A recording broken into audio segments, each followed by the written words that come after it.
The Israeli President Isaac Herzog has described South Africa's genocidal intent case at the International Court of Justice as atrocious and preposterous. The accusation relates to Tel Aviv's military offensive on Gaza, which has now claimed more than 22,000 lives. It follows a surprise attack by Hamas in early October, which killed 1,000 or just over 1,000 people and saw 200 others being taken hostage. At the same time, British Member of State Andrew Mitchell says South Africa's genocide accusation against Israel could be viewed as inflammatory. Let's unpack how the story is landing in the UK. Bring in commentator Vicky Sleight, who joins us via our video link from London this morning. And Vicky, it's lovely to have you on the program. Thanks very much indeed for making time to speak to us. Of course, much of the talk about town now is off the back of former Prime Minister David Cameron's appearance before the Foreign Affairs Committee, I beg your pardon, before lawmakers. And I wonder what we should make of how David Cameron responded to some questions. Because on the one hand, he's been quoted as saying that he doesn't believe that the case before the ICJ is necessary at this stage. But on the other, he concedes that there are concerns that Israel may in fact have breached certain international laws during its offensive on Gaza. Yeah, and I think so. Good morning. I mean, the Hamas attacks of the 7th of October were unbelievably brutal, horrifying atrocities that, as you say, killed 1,400 people, and Israel had a right to defend itself. But also, I think from our side, enough already. Far too many people have been killed, over 23,000, 10,000 of which are children. So there's really no justification for these ongoing operations. And looking at what David Cameron said, a lot of this is to do with Britain's relationship with Israel, is to do with politics inside the UK. From our side as well, it's a very difficult time here. The Jewish community feels under attack. There has been a rise here in anti-Semitic attacks and horror at that. And of course, there's the relationship that we have with the United States.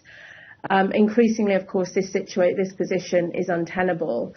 And what David Cameron was saying yesterday as well was that he's very worried about the aid not getting through to Gaza. He's worried about illness, which will cause diseases. So he's been in Egypt and Lebanon and speaking with the Israeli government from a humanitarian perspective to try and get this aid through.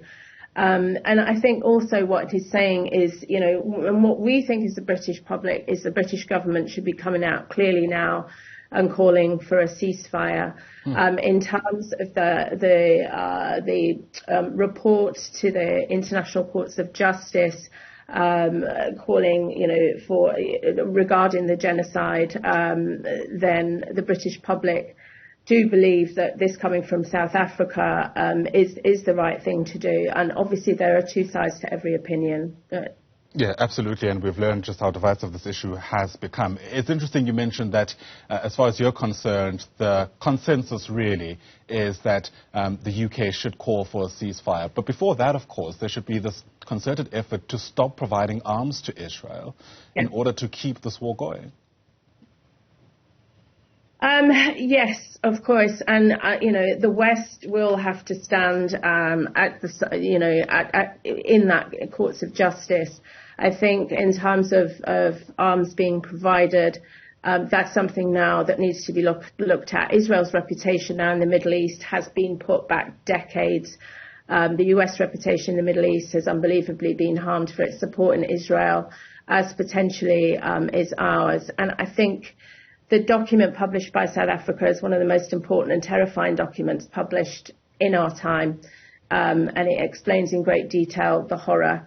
So further arms, Israel does have a right to defend itself, but this now has gone too far, and nobody wants to see these atrocities continue.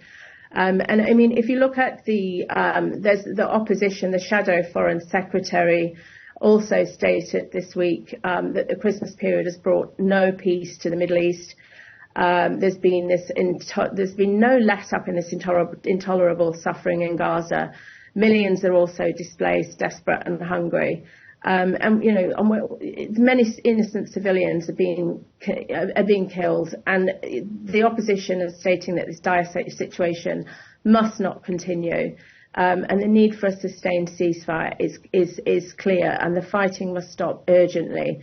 So the opposition is now calling for a humanitarian truce now, not as a short pause, but as a first step into that space. So they're urging the government to do everything they can to work for a sustained ceasefire. Sure.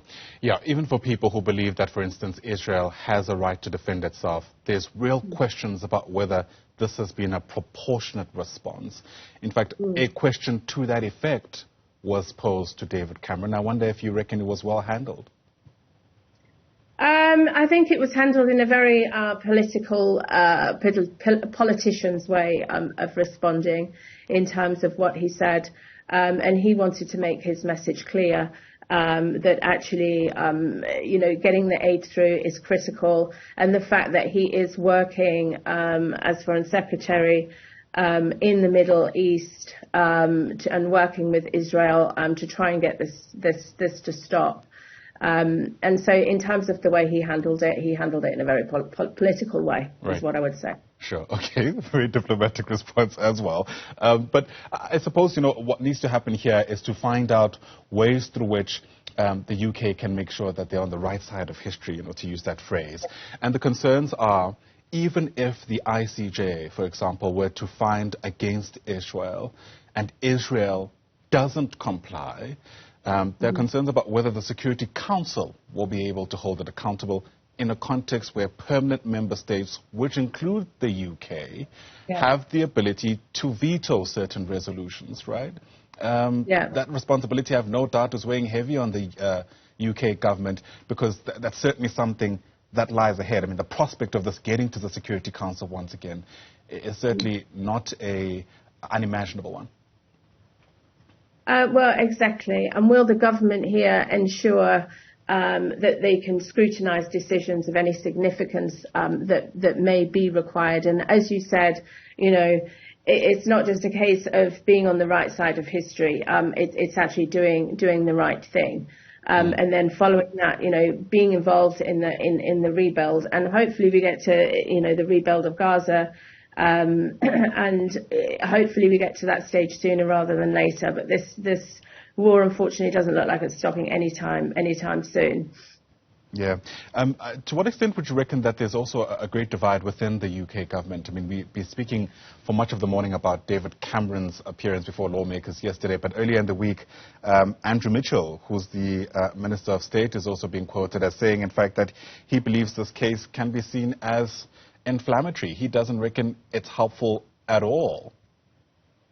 Yeah, and as have the US.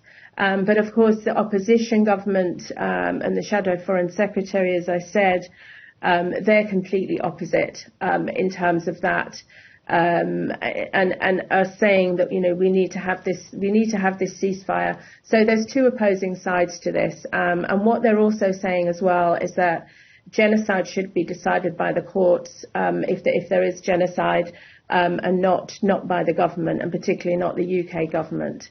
But I've seen, as particularly even this morning, more and more countries are coming out in support of that claim that's been put into the ICJ. All right, Vicky Sleight, thanks very much indeed for giving us perspective from the UK this morning.